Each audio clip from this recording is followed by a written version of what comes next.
Right. Oh, that would have been fucked up. Should have came down here, bro. Oh my God. Ooh. We are live. We live right now, bro.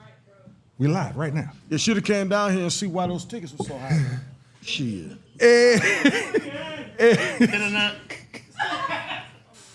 Hey, yo, what's happening, people? It's time for Classic Conversations with JT and Lo. And that's a cop. Ooh, like I said, man, the in-between takes and the before takes, boy, if y'all could be here, you got to wait, though, because I just got here, so I got to make sure that my ringer is off. Oh. There it go. It is off. Yes, sir. Classic Conversation with JT and Lo. And that's a cop. Listen, I am JT, a.k.a. your classic man, a.k.a. Robert. Sitting next to me, to my immediate right, is my man Angelo, a.k.a. Lowdown, a.k.a. Mr. Sit Down at Uptown. And to my far, far right is, we try not to give his name out too much, just going to do the initials, Mr. MJ, a.k.a. Asacop, a.k.a. I can't even say the other part. We're just going to keep it at that. We're just going to keep it at that. Yes, sir. Gentlemen, how y'all doing, man? How y'all doing? And, man, wasn't here last week, but I had to tell you, man, you got me watching that show. Man. You're doing your thing on that, man. I'm proud of you. Yes, sir. Don't tell me, because you know what I want to find out. I'm going to watch it after tonight. But I'm loving the responses that I'm getting from it. All I can tell you is stay tuned. They really told me, don't talk too much about it. Even when I make posts, when I share it. At one time, they were telling me, don't say nothing, just share it. So that's why now all you see is ... Then my hashtags, and then you click on the link, and you can see old Robert. That's what I like to call him, old Robert, doing what he does, and what he's trying to do, and all that good stuff. Yeah. Stepped up his shoe game, Robert did. Yeah, he did. Yeah. You ain't an old man shoes no more. Yeah. Robert got into the comments. Robert got into the comments a little bit and said, "Oh man, let me flip that up." But the towel stays. The towel stays. Period. Towel is always going to be there. You'll see it in every episode. The only episode that you probably didn't see, you didn't look hard enough because it was actually sitting on the table. You dig? Just saying what I'm saying. Hey man, real quick, how y'all feel about the NBA playoffs? they went how they're supposed to, and then OKC gonna run Pacers out the court. I think OKC was the best team all year long, and they proved it in the playoffs. Indiana has been the second hottest team since March. They had the best record of anybody since March, and they've continued to play the same way. So I think this is going to be the better series that we would have gotten outside of had Boston made it. Sweet. Yeah. Boston messed up. Nah, I think go 6 games. 6? I think go 6 I games. think be out in 6 too. Are they still in the 2-3-2 format, or is it 2-2-1-1-1? I think it's still 2-3-2. 2-3-2? 2-3-2. I'm thinking 6 also, with them being able to get all them home games in there. I think it'll be the most high scoring NBA Finals we've seen in a long time. A lot of points scored, and the crazy thing is with the defense that Oklahoma City plays, Indiana's still gonna score a lot of points, but they're gonna still stop them at times. That's the crazy thing. I got my about prize picks ready. Are you surprised they fired Thibodeau though? Real quick, just curious. Very surprised. Me too. Yeah, real surprised at that, especially after the players got up there on the podium and, talked about how they praised him and everything. Even though, don't get me wrong, I do feel that his coaching style is a little off for today's NBA game. You got to get some subs in the game. But he may have learned that lesson, and I think you should have gave him another chance to run that back. I was really surprised at that. How do you get rewarded? This crazy thing, man, is you take a team to a conference championship for the first time in 25 years, and your reward is getting fired. That junk is ends. He got you would think he was black. What 25 first time in 25 years, and you get fired? That's crazy to me. Is he brown skinned? I don't know. Is he close to Italian or something? I'm just saying, man.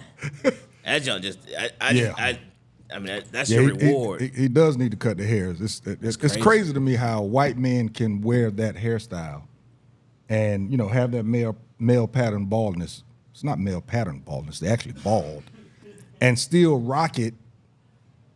And there's, you know, it looks okay. But when a black man does it, boy. They're going to roast you. Going around with that cul-de-sac sitting on top of your head, boy. I've had it before. I let mine go, boy, Cul-de-sac. long ago. Yes, mine sir. just started. I said, hell when no. it goes around, it's just Yeah, the cul-de-sac, man. You can drive in there and Right drive here. right back out. George Jefferson. Yeah, I had a cul-de-sac, but I had like Cul-de-sac. I had like a median right in the middle, so you can drive around it. I had like there was like plants right here in the middle, some trees in the middle of the cul-de-sac, so you drive around it, come back out on the other side. I didn't even let mine go that, boy. When I saw this going and had that one spot back here, Yeah, and a they barber call them pointed it out, cowlicks. I said, man, what you talking about? He got the Oh, mirror. so you didn't realize it. Not that. Oh. Pierce, I said, hey, man, easy on the front. Don't do nothing with the front. Don't do nothing with the front. Hey man, Interesting. I told you my story. I knew about the front. I didn't know about the hole in the back. Yeah, that's what I never used a mirror looking in the back of my head. What? And the day that I told my barber that I wanted all my hair cut off, my 45th birthday, he screamed out. Everybody started clapping. And then they showed me the pictures. I was like, dude, you had me walking around all this time with this hole in the back of my head. I never knew. He used to cut my fade up right. I had like a little piece of hair going right up under the hole. And they're holding hands like this. Yeah. I mean, I don't know how long I walked around like that. People looking at me from the front, well, boy, got some good hair. And I walk back and be like, but he ain't got nothing in the back. That's interesting. No, yeah, man. Yeah, my boy, yeah. This is real free. Now, look, I mean, I see why he was only charging me $12 for a haircut now, because he knew he was doing me wrong. God, dog. He didn't take the haircut prices up with me. No, boy. Hey, they over. Ain't no such thing as $12 haircut no more. You can't get a $20 haircut. It's hard to find a $20 haircut. $20 line, that crazy? Hey, They took full advantage of COVID, boy. What? Oh, bruh. And I mean, now you got you order them online. You go online, they got apps where you go online and you put in what you want, like I think it's a numbered system where if you want a fade, the lineup is there. So once you put all them numbers in, then it tallies up like you at the club or something. Yeah, they got apps for the shit now, bro. Yeah. Huh? I don't. That's wild. Hey. I'm tripping. I'm like, bro. You've probably been going to your barber for a long time. Huh? Same barber, man. See, that's what happens. That's what happens when you stick with your barber for a while. You probably don't have those problems. Yeah, my but hair is thin, so I just can't. just go to anybody. Yeah, I just can't go to anybody. You know what I mean? You mess. Yeah, Zoop boy. They be like, oh man, come on. I don't want that. I don't. Yeah. My bad. Yeah. Oh, wait. That's Zoop. Right. I'm just saying the two worst words in the barbershop. My bad. Or everybody go quiet. You hear that Zoop and everybody go, ooh. Boy, that's a bad feeling right there, especially when you the one in the chair. You looking around going, what happened? What happened? It actually happened to you. All right, so gentlemen, let's move it on then. June is men's mental health month. And in regards to that, that's something Gemini that, season with June is, by the way. But go ahead. Yeah, okay. I know we've talked about mental health and stuff a lot, as one of the foundations of the show. But you have a lot of men right now that's just going silent. Just being silent, not really talking. I'm talking retreating to, just not speaking, even when they're out, just different. When you see something like that, say even if it's not somebody that you're really, really close with, but it's somebody you've been around a couple of times and all of a sudden you see them acting different, do you ask about him or do you ask that person if he's okay? I would say, you good, bro? Dap him up, see what's up. And this is, now if this was somebody that you knew really well, you would approach it the same way, or would you? Oh no, if it's somebody, man, let's catch breakfast. Like, you know, like my boy, when I was going through shit with my dad, he was like, man, let's go get some breakfast. And we'll meet, eat breakfast, and we'll talk it out, But I think what's happened with mental health care, because I had to, because incidents when I was working. So I've been going to a psychiatrist since my first shooting, so I'm comfortable with it. But I think now it's more acceptable. It's a lot more acceptable. The thing that hurts it is most people can't afford it. That's what the big issue is. Now, I think a lot of people want to go, but they can't afford to go. You think a lot of black men want to go? Just curious. I think, well, having gone, it's like when you go, it's like until you go, it's like a coat. The coat you've been carrying around, and it's 98 degrees, and you wearing a fur coat. It's like taking a fur coat off a 9-degree weather. You're like, ooh, shit. And then it's like you can really let go because you don't have to save face. You can say this is what the issue is. You can say how you really felt like when you're getting a shoot on the police department. Not that people are glad you killed a person, but they're happy that well, hell, And everybody's like, hey, man, good shit, Lou. Remember when Cherwell popped that guy? Oh, my bad. Anyway, but it's like you sitting there and you like, everybody's like, hey, man, good, woo, woo, woo. But I know once you get in a shoot, it's not that way. It tears you up inside. And everybody's patting you on the back like, hey, And so that causes mixed emotions, and then you carry them year after year after year, and then when you finally breaks out, it hits you, No, I see that. Angelo, I'll say I don't think that men want to go. I as much as it's talked about, I still don't believe that men want to believe that they need help from someone else. I still think that toxic masculinity is still ruling in the black community, to where to show your masculinity, you handle things on your own.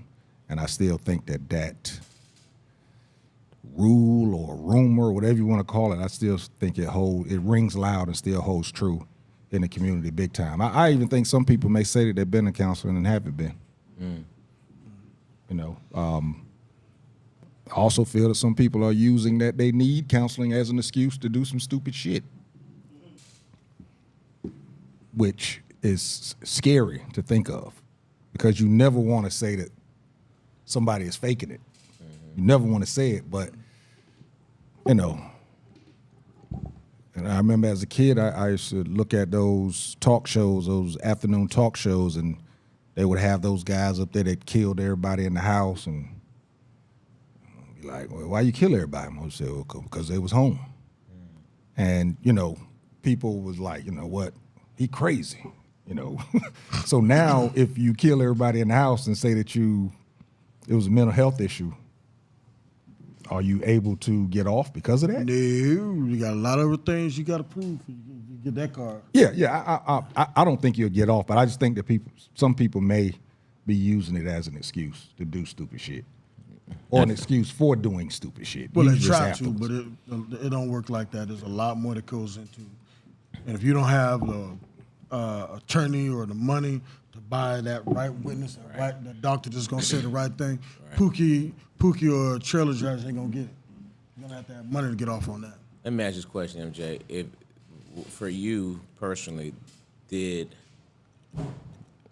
what department's requirement, is that the only reason that would have ever led you? Do you think you would have ever sat down for anything if you weren't told you had to?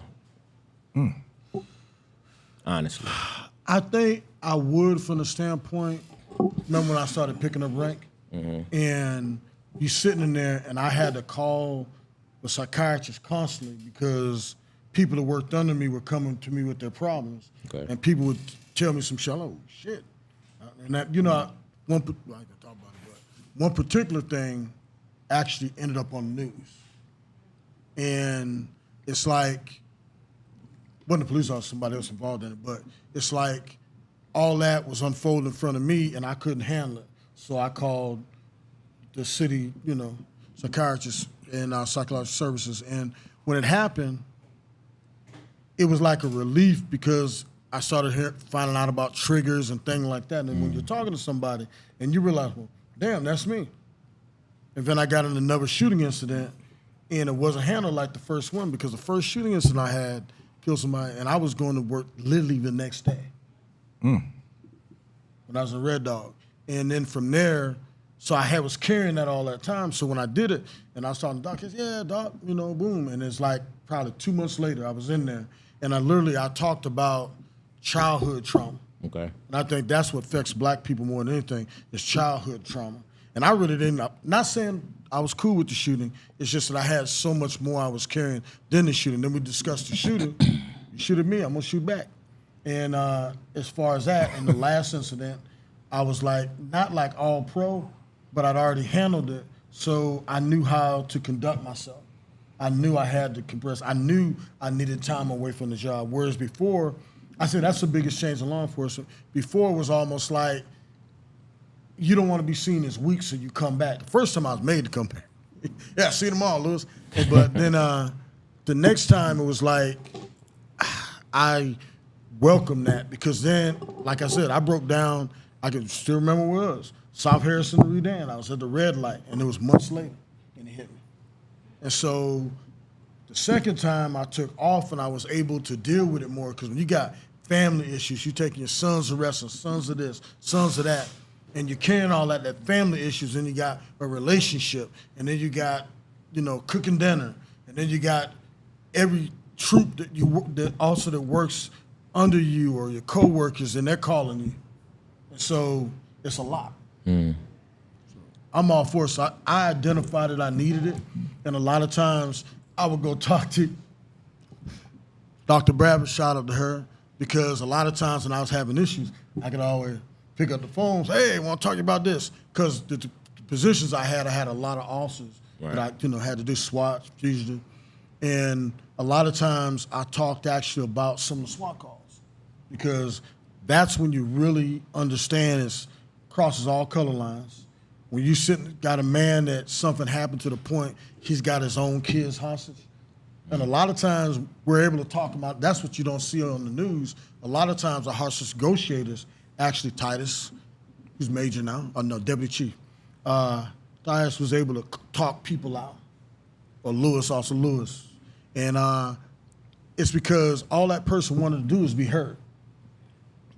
90%, I'll say about 70% of SWAT calls are just somebody that wanted to be heard.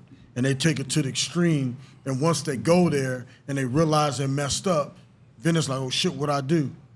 In the old school way of, let's go in there and get him. But literally, that's why we work out constantly, because they had to sit there 16, 18 hours. So when everybody's, they just want to kill you, that's not the case. Well, in major cities, I can't say, but we talk them out. And the whole time, imagine it helped your relationship because you heard somebody else talking about the same things you're dealing with.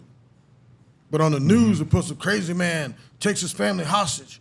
And a lot of times, not that you could ever say it, but I see why the motherfucker did what he did. Not that he should have did it, but you saw what pushed him.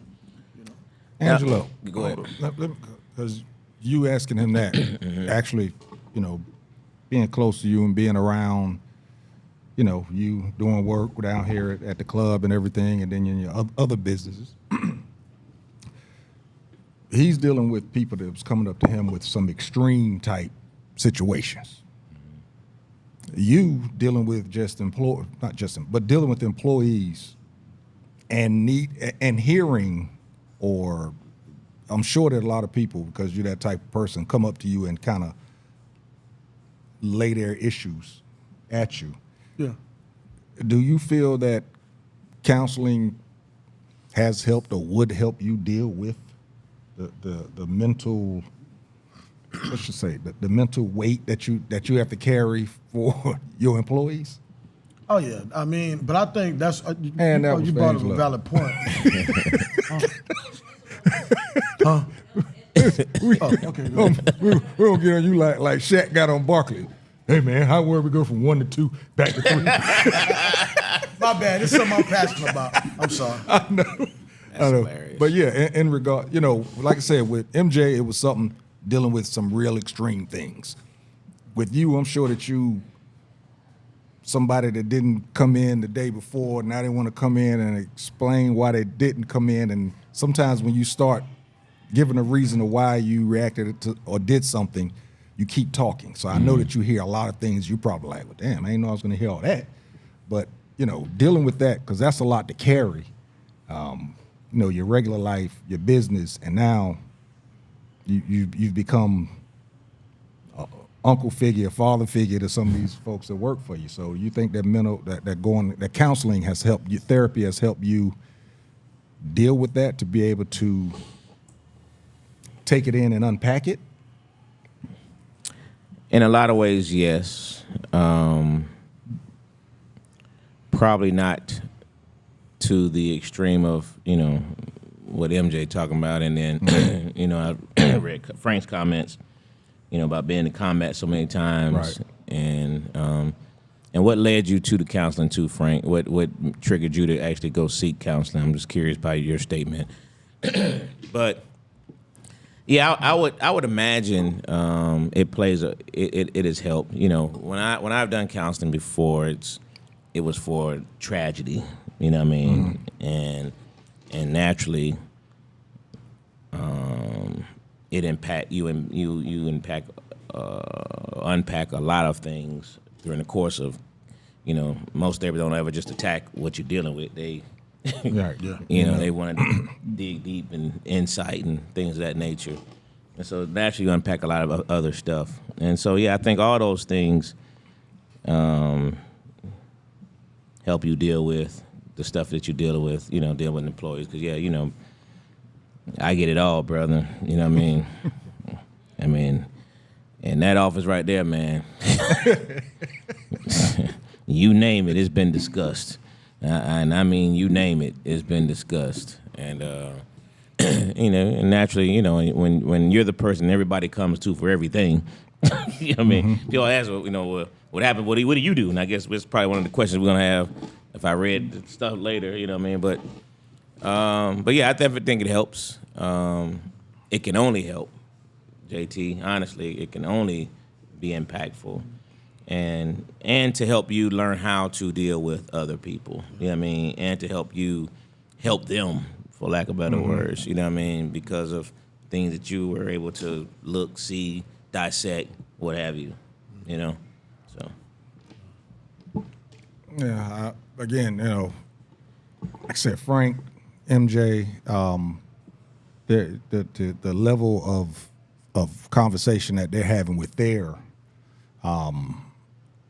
colleagues or people that they're, that's up under them, that they're in leadership over,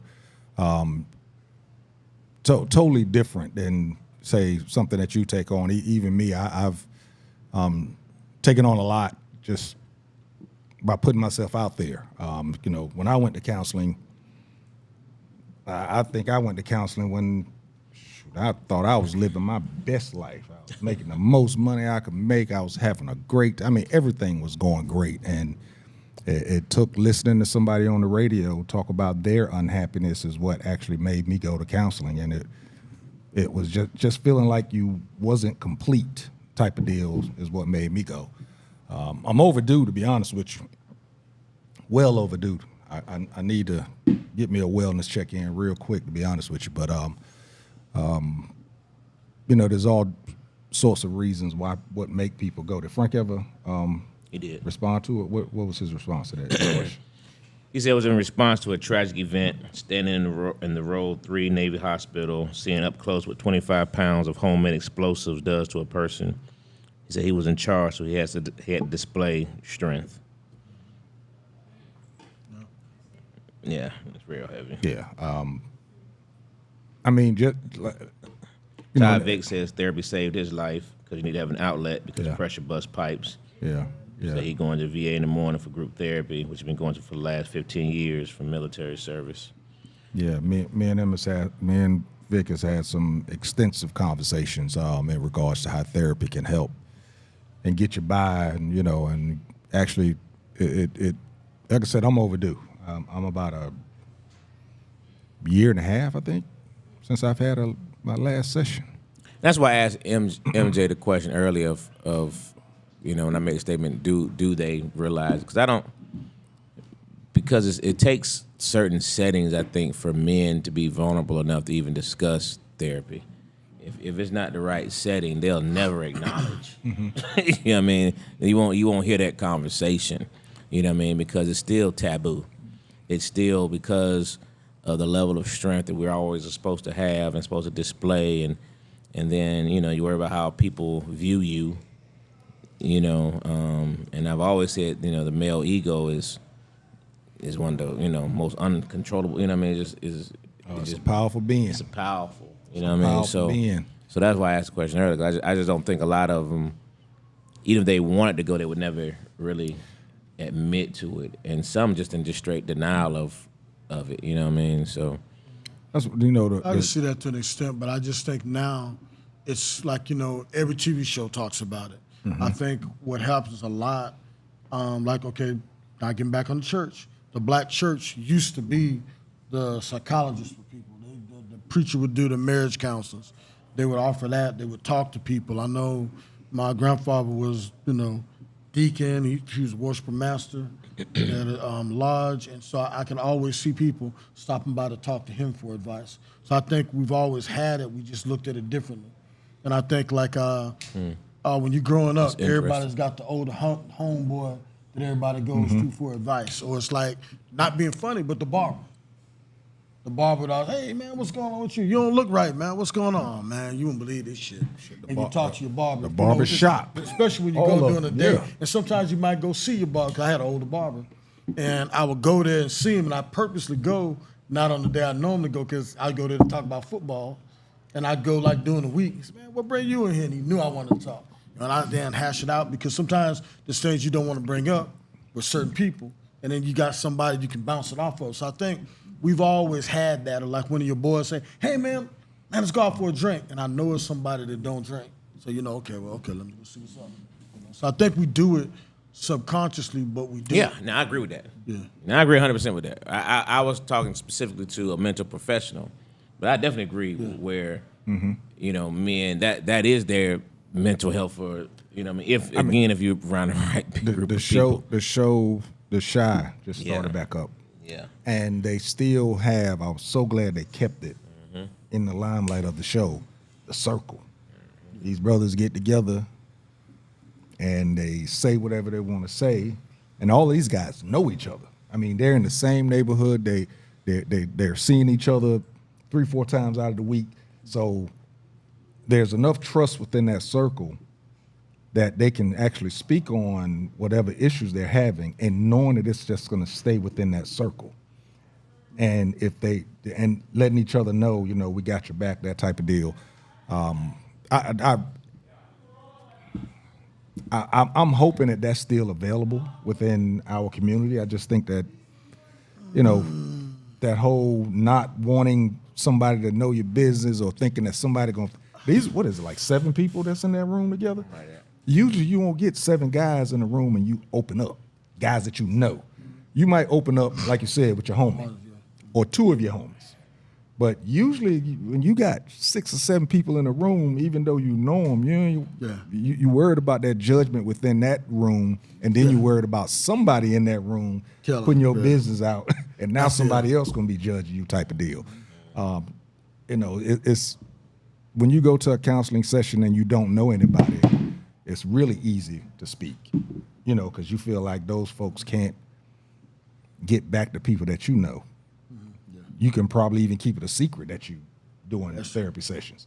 But when you're talking about getting in a room with people that you know, that's heavy. I mean, that takes a lot of courage. That's when your ego has, and I'm looking at this show, I've watched those episodes, and you can see certain, and these are young cats, you can see them from being in there the first week like this to now in there, opening up a little bit and speaking, type of deal. So a lot of what the brother said, there was the guest last time.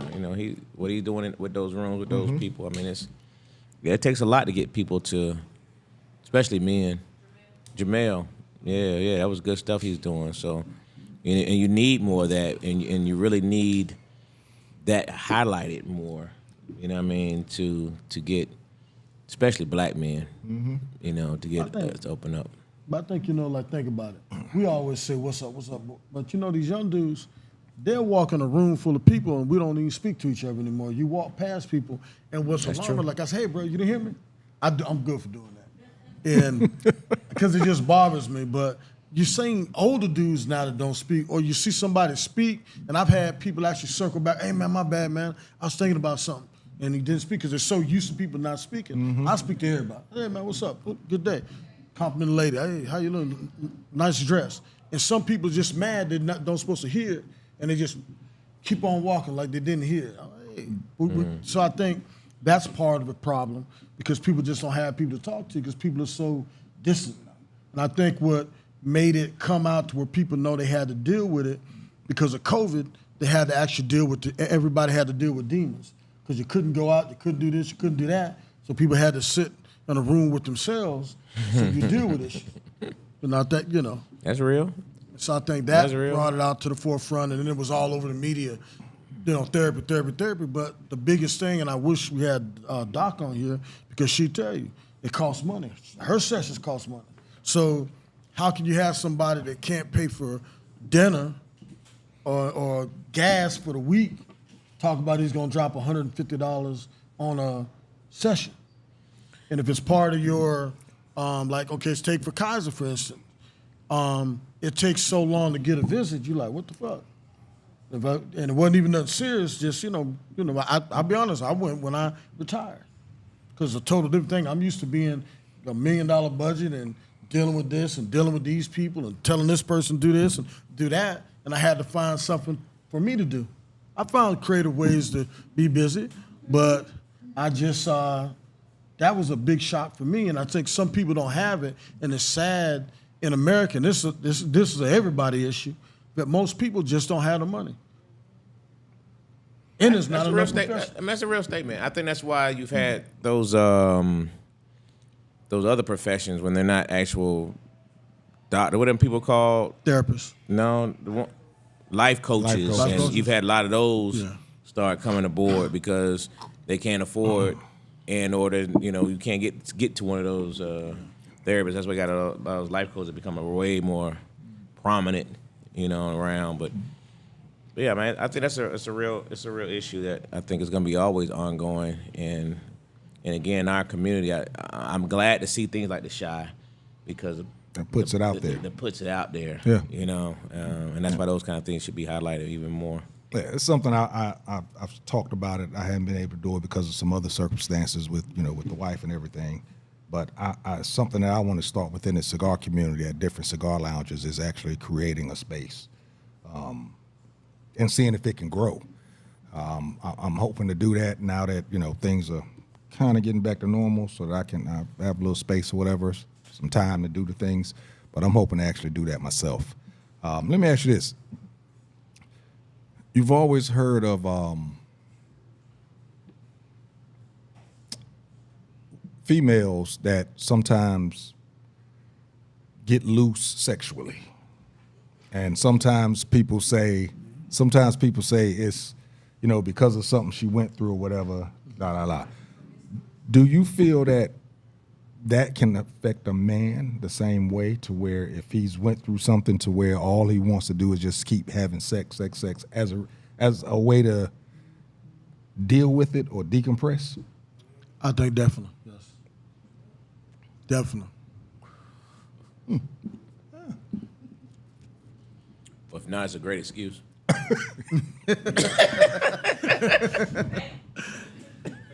had to clear my And with that, had to clear it. we're gonna use that excuse to take a break.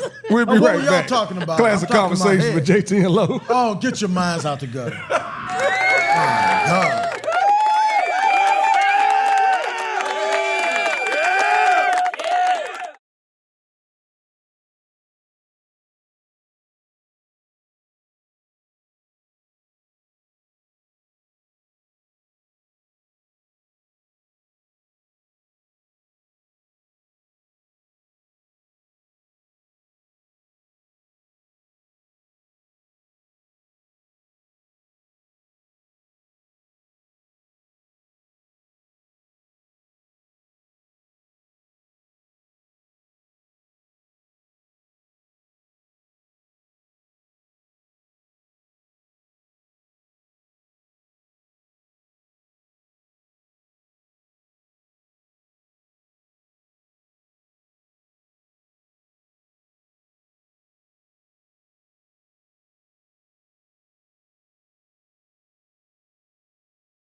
good, people. So let's get this thing going. It is Classic Conversations with JT and Lo. And that's a cop. We are back. We back. Last segment. Go ahead and give them comments from that last segment, sir.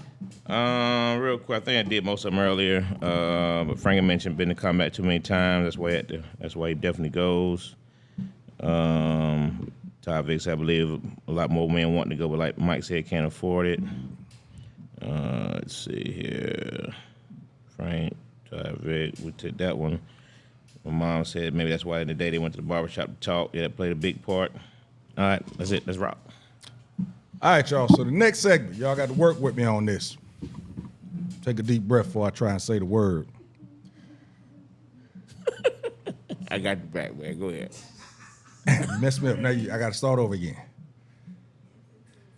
No, don't say it. Now you messed me up. Infantilization of the black man in America and within the culture and the media. Ooh, got it in. So just in case I said it too fast, basically what we're talking about is infantilization. And what that means is basically taking people and keeping them into a childlike state, a childlike image. So we're thinking about the rappers with the name Lil Baby and Baby this and Lil this. Everybody's Lil something or everybody's Baby. So I think there's like 4 babies out there. Now, you might wonder, is that the media or is that the actual person that's giving themselves them type of names? But the thing is, even if it is the people giving themselves those type of names, the media will use it and make sure that they're looked upon as children instead of grown-ass men, which they actually are. Lil Bow Wow changed his name to where there ain't no more Lil. He was just Bow Wow. And then he actually started using his name. So he was one that actually took control of it himself. But now what you see, or at least what I see, and I don't know how old these Lil Durks, I hope I'm not saying somebody that's not here anymore, because I don't know them all, but I just know the names. You got the Lil Durks, you got the Lil Babies, you got the Baby this and Baby that, and all these littles. They're probably grown men right now, but they're going to carry this name, and the media is always, every time that their name is in the spotlight, they're going to make sure that they looked upon as children instead of men. What do y'all think about it? Well, I think it goes a lot deeper than that, and go to Lowe's favorite show, Good Times. It goes all the way back to that because Flo had to always run, oh, James, stop. Like he's some big bad gorilla or something that didn't know how to control his emotions or act. Oh, calm down, James. Calm down, James. And it portrayed the black man, even back then, is unable to control his emotions. Or a slickster, or couldn't handle the pressure. The woman had to get the money. The woman had to run the house. And I think that was part of the plan. The Welfare Act, it's part of it. A lot of things happened to change it because people forget, up until the 60s, more black people were married in America than white people. We actually led that. And after Jim Crow went out, and Jim Crow ushered in another era, then welfare did it. And then I think a certain segment, the same people that did it with rap music, they also did it with the families. And anytime a black man was portrayed on TV, if it was somebody that was unintelligent, what color was he? And when it was somebody that was intelligent, what color was he? They wanted to make him be as close to white as possible. And that's something that made the Little Babies and Little Durks start happening, because I think that's how those boys were raised, so they accepted those roles. I think it's a lot deeper than just now. I think that came back from all those things through history, where the black man was always made to seem like he was less than. Then it caught on with our females, and even to this day, that's why a lot of females will say, oh, I'm grown, I don't need no man, because for history, since the dawn of time, we were all, and it goes back to breaking the buck. What did they do? They wanted to break the black man down, even as a slave, so the other slaves, he couldn't be strong. And then all through history, we've always been belittled or think we're less intelligent than, but a black woman's always been accepted. And then to this day, the door's always been open, and our sisters kicked the door in as far as higher education and things of that nature. So I think a lot of it, historically, was set up by America, but I think as a culture, we were accepting of it. So I think first of all, Dwayne, you missed the I after the L. So this is what made that shit spell right. So if anybody's seeing it, we know. But I don't know. I don't look at it that deep, honestly, in terms of that. In terms of the name part of it. Like we got a friend, Lil Frank, who's on here right now. He's a full-bird colonel. He's 55 years old. His name is gonna be Lil Frank for the rest of his life. And it had nothing to do with. Yeah, I'm just saying. I'm just saying you can look at some of these things. Frank, I ain't know you were Lil Frank. Yeah, he dog. Lil Frank. He gonna have I didn't know you were Lil Frank. It was dog. Big Frank and Lil Frank. That's how they were identified. Yeah. You know what I mean? I think that's how some people identify in their neighborhoods. I think those are more neighborhood names and family names that just carried on. Okay. You know what I mean? So I think a lot of times it's that. But the emphasization, what I was talking about is that, yeah, the name's there, but I was talking about just how black men are portrayed. And I think we're always been portrayed as less intelligent or more childlike, had to be controlled. And that's why I wasn't a fan of Big Mama's House. I like Tyler Perry in serious roles. I don't like him as Medea because it pushed that stereotype of the black woman. Black families are so disorganized, the white woman had to run it. And a lot of it shows because a lot of times that's the way it was, but I didn't come from that. So no, I think I agree with what you're saying. I was saying in terms of I think the name, the naming. I think is I don't look that deep into that part, but in terms of what it does and how we're portrayed, then of course I agree with that part. I definitely think we're gonna always be looked at as less than in a lot of aspects, and even and that's why you see the stuff that's going on with some of our entertainers who were very popular, and all of a sudden they're breaking them down one by one. Too big, yeah. You know what I mean? So just this is what the culture does when you get a little too big for your britches. They break you down. You know what I mean? Because excuse me. The list goes on and on, though. So yeah, I just think that's what it is. It's just, it's what it is in how they look at us. What about you, T? When you brought it back to the hip hop culture or whatever icons or entertainers that we look up, I hate to say look up to, but admire whatever it is that they're doing, whether it's sports, whether it's music, whether it's acting, whatever. But you're right in regards to breaking them down and because a child, if three black children walked into a room, nobody's going to feel of any other race is going to feel too threatened. But if three grown-ass black men walked into a room, those people are going to feel a different honestly, type of in this threatening. day and time, how old the three kids are. Look, I wanted to say that. and what they look like. I'm saying, if you get three kids coming in doing this right here, 5 years old. Hey, that's a concern. Yeah, I'm saying, let's go with. Let's be real. The word is infant is in the words. We're gonna go with infant style. Yeah. Go ahead. Yeah.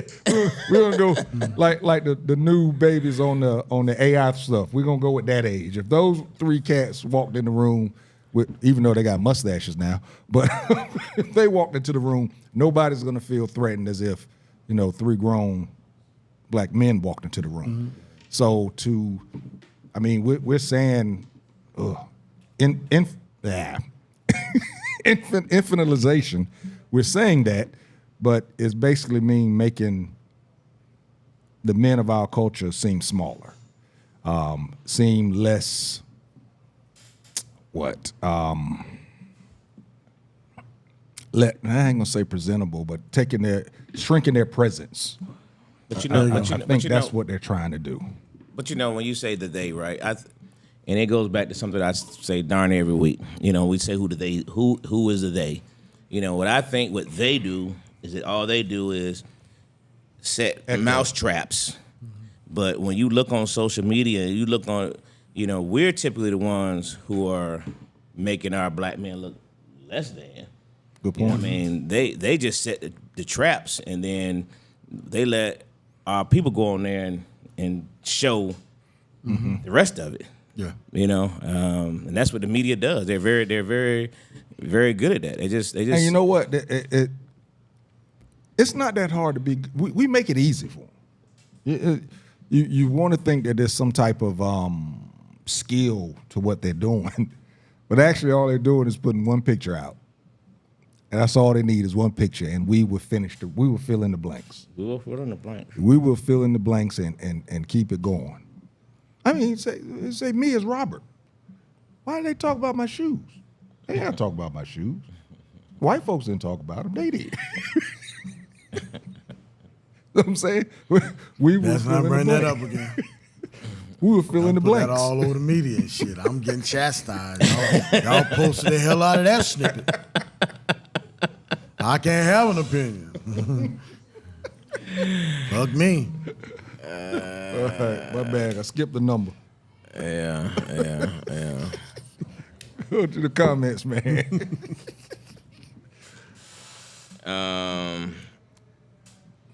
They just said they even started with the movie Birth of a Nation to portray us as being feared in society. Rossi Martin says, I agree with Lo. I believe the name just carried from childhood and neighborhood, so to speak, nothing to do with the level of the man. What's up, Rossi? Rossi up in Jersey, man. Oh, okay, that's what's up. Yes, appreciate you watching, homie. As always, keep spreading the word up there. Let them folks know what's happening. And you keep saying you coming down, be a part of the show, bro. I keep hearing you say it. Come on down. You got them cameras and everything. Bring it down, bro. Bring it down. Let me see. That was it. Didn't we have no other comments about want to talk about the people making us look like kids? I mean, again, I think we do that to ourselves, though. We continuously do it to ourselves. So, You want to blame other people. We really, you know what I mean? It's so much easier to blame other people, but long time ago. But we make it. Hey, man, it's just Long time I ago. say all the time. They just lay little traps, man. Yep. Long time ago, we used to talk about making sure your backyard is clean, but I think we as a culture need to make sure our front yard is clean. Well, We the not damage cleaning was up our done front back yard. then, and now it's to the point, unless we recognize it, like this title, Black Fatigue, you know, that's legit. And I've been black fatigued this whole time, and I'm glad somebody probably finally put a word on it, but it's like it's getting less and less, not from a conservative point. When people hear the word conservative, they automatically think crazy-ass Trump. But black people have always been conservative. My family was Masons, teachers, you know, preachers, deacons. So you had that military officers, police, firemen. So you had people, men in strong roles. And I think what's happened now, it's like it doesn't happen anymore because every TV show you see that Tyler Perry puts out just about, it's always strong black females. Strong black females and cheating-ass black men. And so that's been portrayed to the point where a certain segment has grown up under that, and then you sprinkle rap music on top of it, and you sprinkle joblessness, you sprinkle EBT cards, you sprinkle welfare, mom not working, dad not working, history, or dad not being there, 74% out of wedlock birth rate. That's what puts us where we're at now. But until we have a legit conversation where black leaders we can do it on a podcast, but I think that's why Charleston White has taken off the way he has. Remember when we had him on the show? And I said after the show, man, this guy's on. And after that show, it didn't have nothing to do. He was on his way up. But now he's a voice, and I think podcasts, in a lot of ways, is therapeutic for our culture. Because issues that used to be spoken with by preachers or, deacons or at the lodge, the Sonic Lodges, now those things are being given out by podcasts. And I think when the buffoonery goes away, which is starting to go away, I think it's not going to happen quick, but I can see changes in rap music is going to occur. There's going to be a change in the music. I think even so. What kind of change? I think watch. I think it's going to change. I think it's going to change. I think it's going to be, no.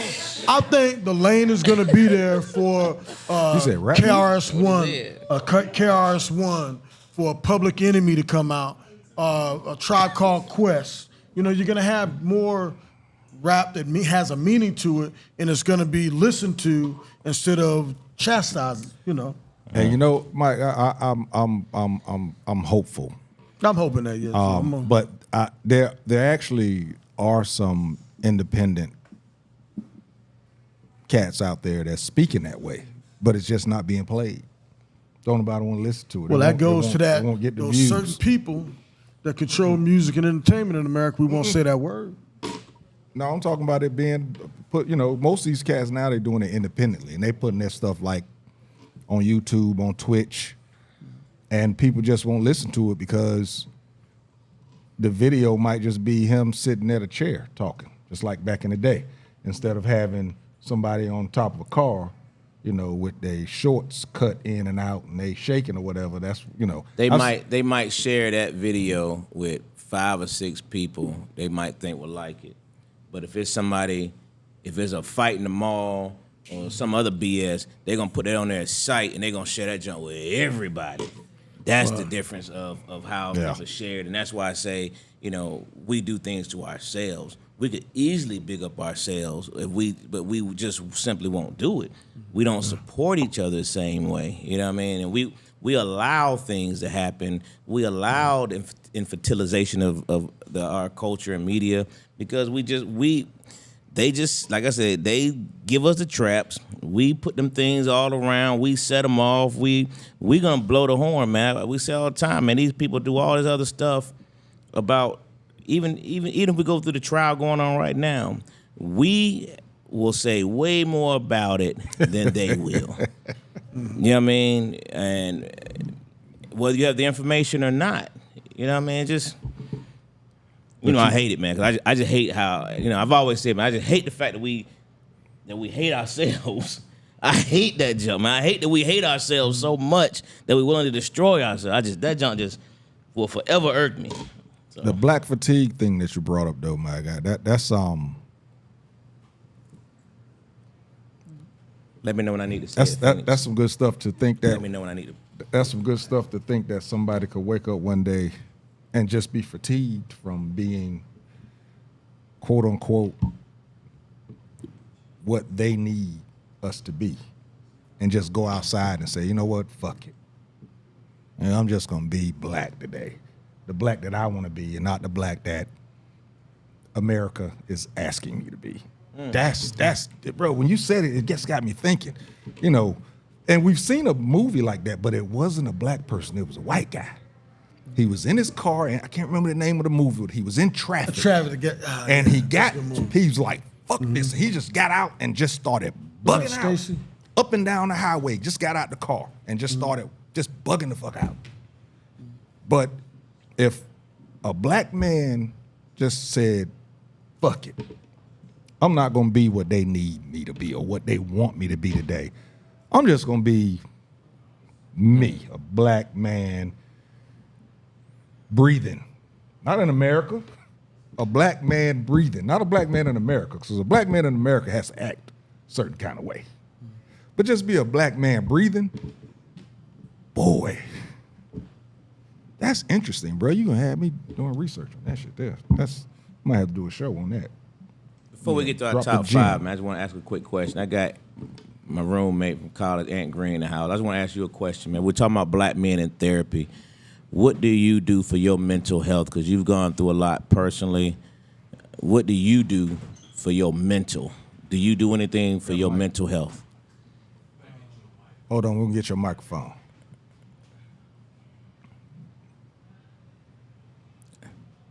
I'm sorry, it was impromptu, but I just had to ask why he was in the building. Told y'all this stuff was live, didn't it? Well, come on, man. Because I love this brother, man. So you know what I mean. I love this brother, so I just want to just ask that question. I appreciate it. Bro. You good? You know I love you too. A lot of what I do to handle mine. First of all, I talk to God. When I say I talk to Him, I look over my life and what I've gone through and what I'm still dealing with. And I have to say, the things that I've been through in life, it makes me realize, you know what, you here for a reason. There's a purpose you here for. because a lot of what I've been through, the average man wouldn't be here today. So it was, it's a purpose for me. So I have to look deep into what I've been through. And when I say been through, Angelo know, because him and I talk, not only my health issues, but my wife and I losing our son. So those things hit me back to back. And then my disability, not being able to be the strong leading husband that I was before. I mean, I'm still that husband, but physically, there's restrictions on it. And a lot of times it puts your mind to, you still gonna have that enemy that come talk to you sometimes. And he'll tell you, man, look at you. You can't do this, you can't do that. And remember, the doctor said, don't do this and don't do that. And if you don't have your head right, or you don't have a person that you can talk to, or a partner that I can talk to that can tell me, we're going to be okay, that would lead me to be that guy you talking about that just walk out the door and say, you know what, I lost my son. I'm living off somebody else's organ. Man, I don't care no more. I could be that guy. But instead, I go and I have to say, there's others out there that need to be, educated on life still can go on. Don't give up so quick, and be able to do. So I just deal with my mental with that. And I like I said, I talk to God. That's good. I talk to my close friend, my roommate, and of course I talk to my wife. And I have to take those things and go as they come, Right. We can actually see you too, so just so you know. Oh, they flipped the camera on y'all. I wasn't gonna let them on with that ugly hat. I saw. That's why I wore it. I knew. Turn the mic off. Turn the mic off.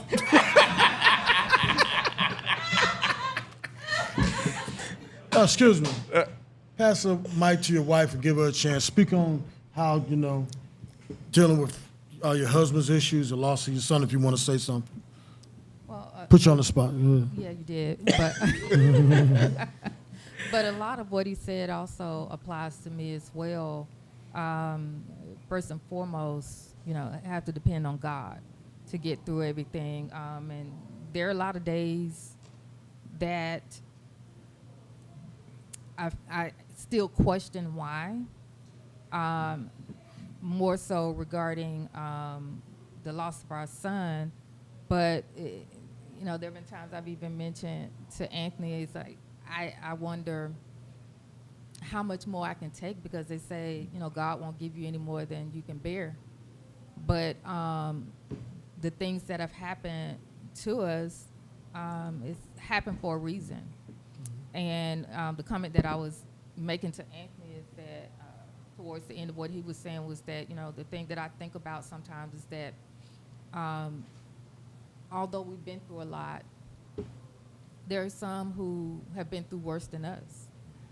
And we just have to look at what we've been through as although difficult, still is difficult, but we have to look at the meaning behind everything and how can we turn everything into a positive to try to help other people. And that's one reason why we have started the foundation that we have for our son and of our son, and the work that he was doing to try to continue that work, the Kamal Green Foundation.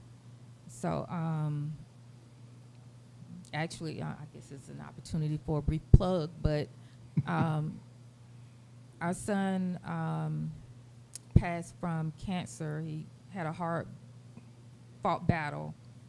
He passed away summer of 2023, and we started the Kamal Green Foundation to continue the work that he was doing in health.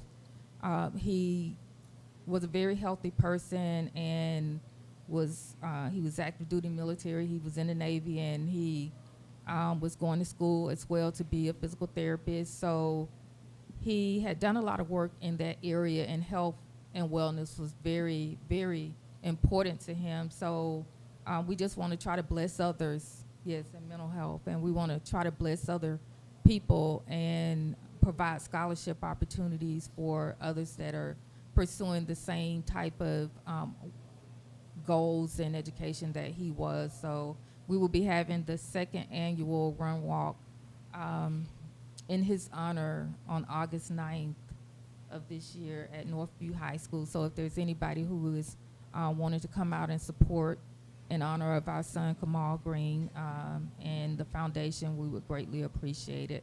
And Northview High School is in Johns Creek, Georgia. That is the high school that he attended. She good. She good. She good. She good. She good. Okay. He was like, baby. She ain't cut you off.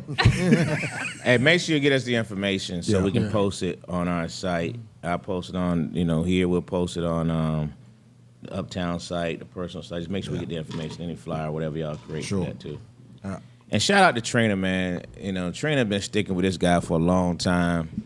She really love you, and you know what I mean. Just, Hey. and for her to have, this brother wasn't sure he was gonna be here at this time. You know what I mean? Thought he was gonna be gone a long time ago, but this fine, strong black woman didn't allow the doctors to give up on him. And shout out to you.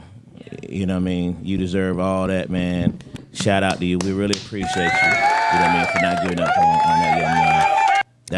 That's what love is really all about, man. And having a strong black woman in your corner, man. We've always said black woman's the strongest woman on God's green earth. Amen. And you're Best another thing- testament example. Best of that. thing God ever created.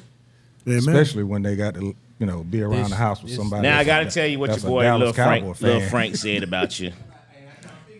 When I said what you do for your therapy, guess what he said? Eat cheeseburgers. You can give him the middle finger. We all do. We all give him the middle finger. Every week I gotta give him the middle finger. He also said you got an ugly hat, but Trina looking good. His beautiful sister. Yeah. Them Dallas fans ripping themselves up like I do every year. Super Bowl talk gonna go around and y'all gonna lose again. Kiki, your top. No, you don't. Kiki, your top five. Look, Your top five disappeared, Kiki. So repost it. I'm about to do the top five. Yes, Yeah, no, I'm I saying know we gotta do the top five real quick. You was talking about the strong black woman, but Go ahead, man. she's got to be around this guy talking about Dallas all the time. Gotta be strong. Got to be strong. Woo! Got to be strong. Got to be strong. Hey, look, man, we're gonna jump right into this top five. I already posted it. I got the top five. Where'd I go?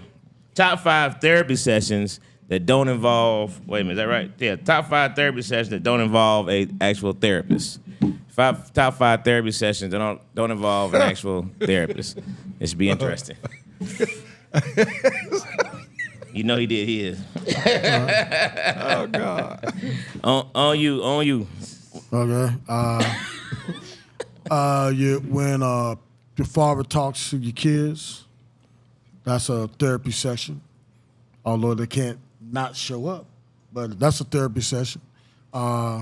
When you're in the military, you're a sergeant, first sergeant, you're commander. I think when you go to church, it's a therapy session because when the preacher's up there, sometimes he'll be preaching. MJ, we're talking about your top five therapy sessions that don't involve a therapist. Ain't that the question? Oh, okay. We don't need you to tell us what all of them are. Okay. What do you do? My top five. What I do? You said he ain't did that. Okay, what I do? He tried it. Okay, I think when I'm really down, I call my boy Byron. I talk to my kids. That's always a pick me up. That's therapy. If I'm really something going wrong, like if something like tragic happens, I know it sounds bad, but I go to church because I don't care. Whenever I go to church, it sounds like the preacher preaching to me. Ain't nobody else in there. So, and I think that's God.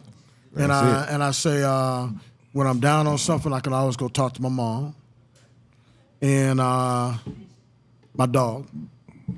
You talk. There we go. You talk to the dog. You No, don't need nobody. You don't want nobody. You don't want nobody else to say nothing back. And then he'll go because your dog No, can I'm just sense playing when with you, bro. I something's got wrong you. with I you, got and you. he'll get right up on Yeah, they do. They do. Okay.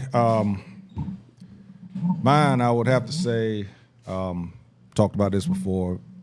The right song can take me to a place that I need to be.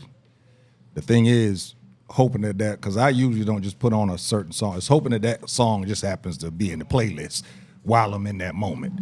But the right song can actually help me big time.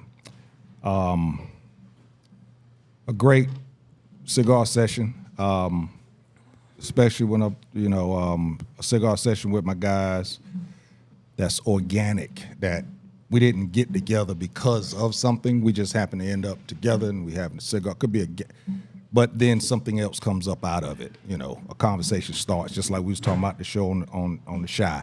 How when you look around the room and you're comfortable with enough people around the room to where you can open up and let things go. A good workout. When I work out, it's crazy, I don't think of too many things, but when I come out of it, I always have a great thought in my mind. But I don't really, while I'm in there, I can't, because I'm listening to music, I can't say that I really think about a certain thing, but when I come up out of it, I just feel different. Shit. Payday. Pay fucking day. I ain't had one of them in a while, y'all. I told you I need some therapy.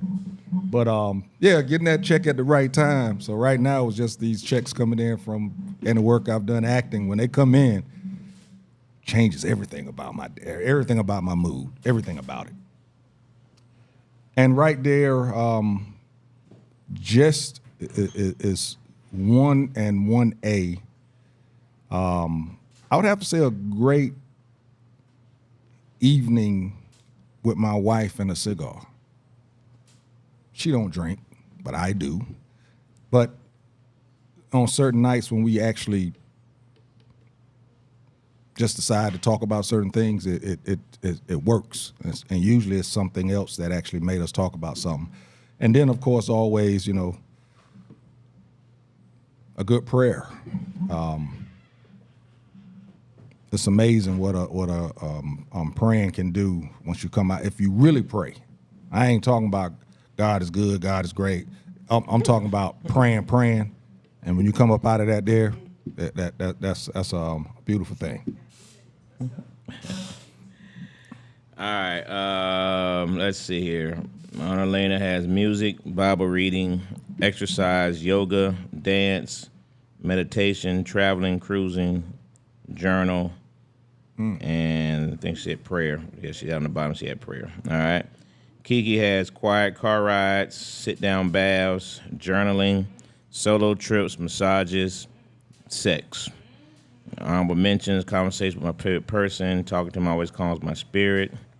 Millennial has sit in the car, ride around the city, listen to music with no destination, sit on a porch balcony looking at trees, going for a walk, and fellatio. All right. Thing we don't like to talk about. Fellatio? Has being gifted a 911 GTR 3-Porsche convertible. Yeah, that would calm a lot of nerves there, brother. Millennial fellatio given or receiving? The wife said both. The wife said quickly both. Frank said His jersey number ask the 69. cop, didn't mention listen to Megan Thee Stallion. Todd Vick has sex, music, friends, talk, classic conversation, conversations. Appreciate you, brother. Tap down the car, drive around the city at night. JT, because music soothes the savage beast. Rossi Martin has social media, friends, music, reading, working. Number one fan has hiking, cooking, baking, and more exercise. All right. I would say exercise is a good one. Prayer is definitely just silence works from just silence. Going to my basement and just being to myself, great therapy.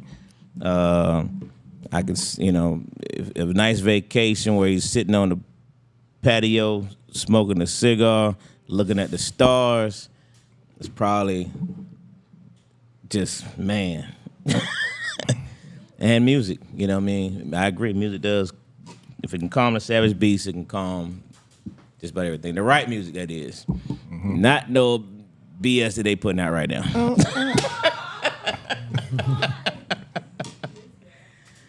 All right, good deal, man. All right, Teasy. Two things. One, it's hard listening to Todd Vick say sex, especially when he's married to my sister. That shit fucks with me right now. That is hilarious. They married, and that's my boy, but boy, That's still your sister. sheesh. And he led off with it too, JT. You notice that? It was first. Sex, nigga. Hilarious. Hilarious. All right. Also, just going off what, appreciate y'all sharing your story. You folks out there that's that's having some issues mentally or because of a physical issue or whatever, just like they said, make sure that you recognize that it was done for, it's happening for a reason, and you are a reason that could actually help someone else.